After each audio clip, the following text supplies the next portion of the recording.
Alors, bienvenue à la résolution de cette énigme-ci. Alors, en gros, qu'est-ce que je disais? C'est que vous avez quatre nombres, quatre chiffres, donc 1, 5, 6, 7. Et avec les quatre opérations de base uniquement, il faut arriver au résultat 21. Donc, les quatre opérations de base, c'est multiplication, division, addition, soustraction. Faut utiliser chacun des chiffres une fois, mais une seule fois. Donc, une seule fois. On peut mettre autant de parenthèses qu'on veut, en autant qu'on respecte les priorités d'opération. Évidemment, donc ça peut être des fractions, on peut avoir des résultats chiffres à virgule intermédiaires, si on veut, peu importe. Mais il faut qu'à la fin, ça donne 21. Bon, en première vue, ça semble pas très difficile, hein, parce qu'on peut manigancer d'autant de façons qu'on veut. Hein, 4 opérations de base, autant de parenthèses qu'on veut, une et une seule fois.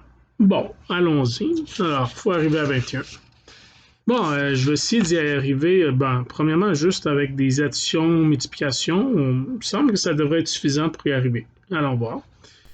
1, 5, 6, 7. Si je ne fais qu'additionner, par exemple, 1 plus 5 plus 6 plus 7, 6 plus 6, 12 plus 7, 19. Il me semblait aussi que ça aurait été trop facile. Bon, fait que ça marche pas, on arrive à court. Puisque juste en additionnant, on arrive à court, il va falloir qu'il y ait autre chose qui monte plus vite.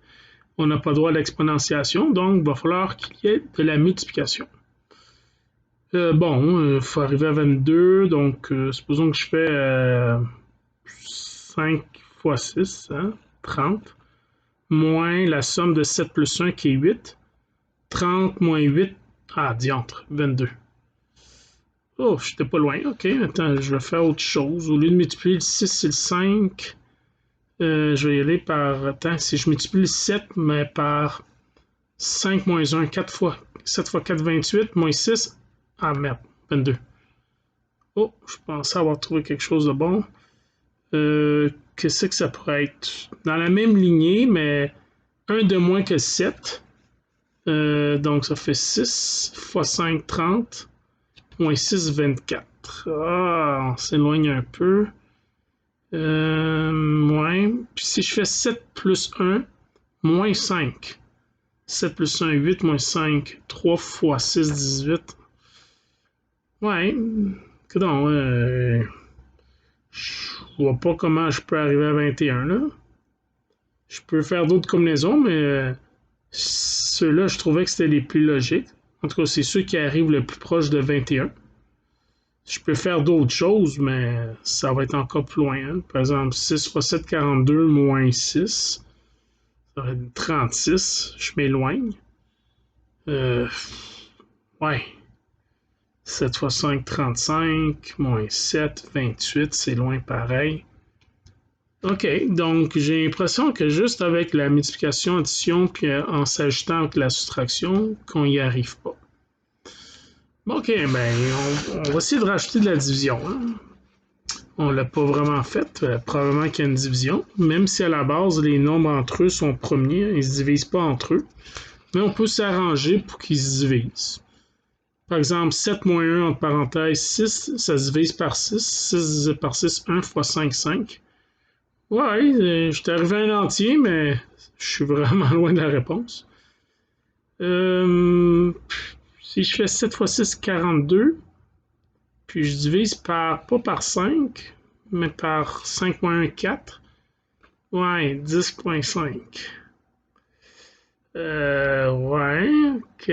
Puis si je fais 7 divisé par 1 pour avoir le 7, dans le fond, c'est comme si j'annulais le 1. Puis là, je fais fois 5, 35 moins 6, 29. Si je fais la même chose, puis je fais fois 6 moins 5, ça va être pire. Peut-être qu'il ne faut pas s'arranger pour que chacune de nos opérations donne toujours un entier. C'est peut-être ça la subtilité. Genre, par exemple, 7 divisé par 5 moins 1 fois 6. Ça donne pas un entier, mais peut-être qu'en multipliant avec un autre entier, ça donnerait 21 entiers. C'est peut-être ça l'astuce. Disons 5 moins 1 de parenthèse 4, 7 quarts. 7 quarts fois 6, ça fait 42 quarts, ça donne le même 10,5. Ouais, mais continuons dans la même idée. Peut-être que si je mets le 1 ici, puis je fais 7 plus 1, 8. 8 divisé par 5 fois 6. Non, 9,6. Ouais. Puis si je fais 7 moins 1, ça va être encore plus petit. Donc, c'est bizarre. Cela semble encore plus éloigné. Non seulement on n'y arrive pas, mais on a des résultats qui sont pas toujours des nombres entiers, puis qu'on est loin du 21. On est encore plus loin du 21 qu'on demandait. C'est bizarre. Qu'est-ce qui cloche? J'ai une idée.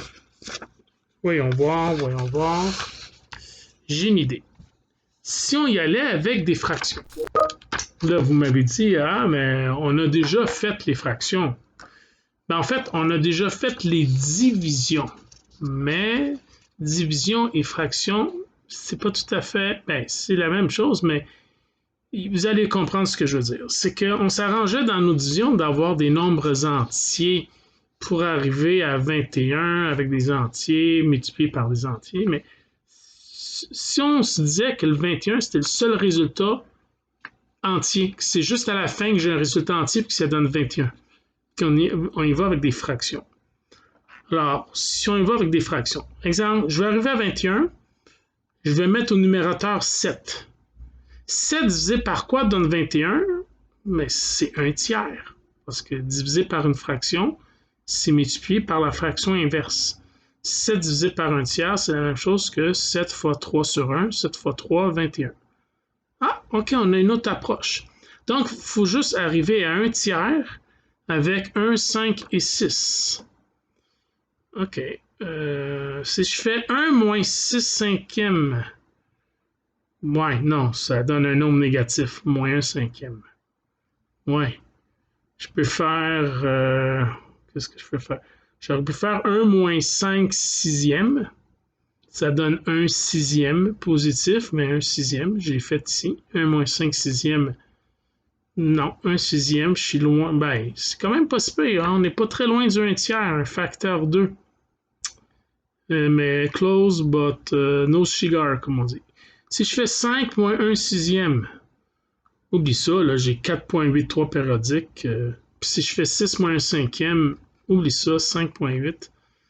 Donc, l'idée, c'est que pour arriver à une fraction plus petite que 1, l'idée, ce serait de partir de 1, puis de soustraire la fraction des deux autres chiffres. Voyez-vous, c'est ici, surtout là que j'étais le plus proche. Les autres, oublie ça, lui, il est négatif, puis les autres, ils ont des entiers, là, alors qu'un tiers, c'est 0 point quelque chose. Fait que cette idée-là qui semble être la plus proche, c'est juste que j'ai mis un 7, et c'est peut-être pas la bonne chose. Évidemment, si je mets un 1, ça donne à rien. 1 21e avec les autres chiffres, peut-être, mais je viens de voir que l'astuce, c'est d'avoir un 1 moins une petite fraction. Je vais laisser faire le 1, puis d'essayer d'obtenir un 21e. Là. Je vais plutôt mettre un 5 et espérer d'avoir donc 21 cinquièmes. 5 divisé par 21 cinquièmes, ça fait 21. Et d'avoir 21 cinquièmes avec 1, 6 et 7. Ah, là, ici, par contre, voyez-vous, ça donne 4 entiers et 1 cinquième. Ah, on avait des choses qui donnaient des 4 points quelque chose ici. Des 5 points quelque chose, donc ça se pourrait. Faut arriver à ça avec 1, 6 et 7. OK, je vais arriver, on va commencer avec 7 divisé par 6 moins 1. 7 cinquièmes, ouais, ça donne 1,4.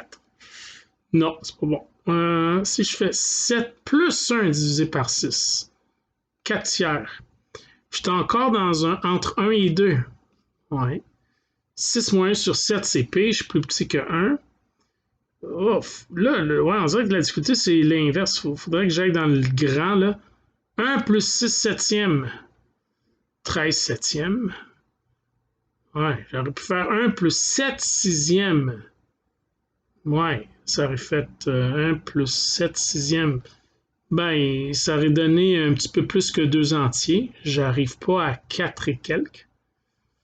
6 moins 1 septième. Ah oui, on va y aller à la reverse. Partir avec un gros puis soustraire.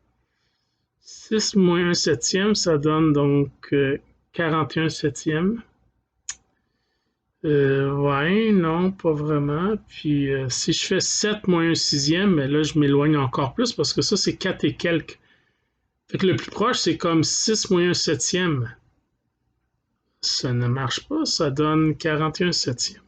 Ça donne 5 entiers et quelques. Ben, ça n'a pas l'air à marcher. En tout cas, ben, il en reste un autre. 21 égale à 6 divisé par quelque chose. Ce quelque chose-là, ce serait évidemment 6 sur 21. Mais 6 sur 21, ça simplifie. Ah, ça peut être intéressant peut-être. Ça va me donner des chiffres complètement différents des chiffres que j'ai là, on sait qu'ils ne fitent pas avec les autres. 6 sur 21, si je divise par 3 et 3, ça fait 2 sur 7. Oh! Je retrouve le 7. Intéressant. Parce que là, il faut que j'arrive à 2 septièmes avec 1, 5 et 7. Oh, ok, je pense que je suis sur la bonne voie, là. Ah oui, fait que faut que je mette sur 7. Le dénominateur 7 parce que c'est un 7. C'est bon, genre, ok, 5 moins 1 sur 7. Non, ça donne 4. Non, si je mets 7 comme dénominateur, il faut juste que j'arrive à 2 avec mon ce que j'ai ici, 5 et 1. Ouais, c'est ce que j'ai fait, 5 moins 1. Faut que j'arrive à 2. Voyons. Ah, à moins que j'utilise l'astuce du début qui est de prendre le 1 entier et de faire moins 5 septièmes. Oui, 1 moins 5 septièmes, 2 septièmes. Ce qui est ça, ça marche. Oui, alors la réponse, c'est 6 divisé par, entre parenthèses, 1 moins 5 septièmes. Ben oui, ça fait 6 divisé par ceci, ça donne 7 septièmes moins 5 septièmes, ça donne 2 septièmes. Divisé par une fraction, c'est multiplié par l'inverse, c'est comme 6 fois 7 demi. 6 fois 7, 42, divisé par 2, 21. Je l'ai eu. Oh, j'espère que vous l'avez apprécié. À la prochaine énigme.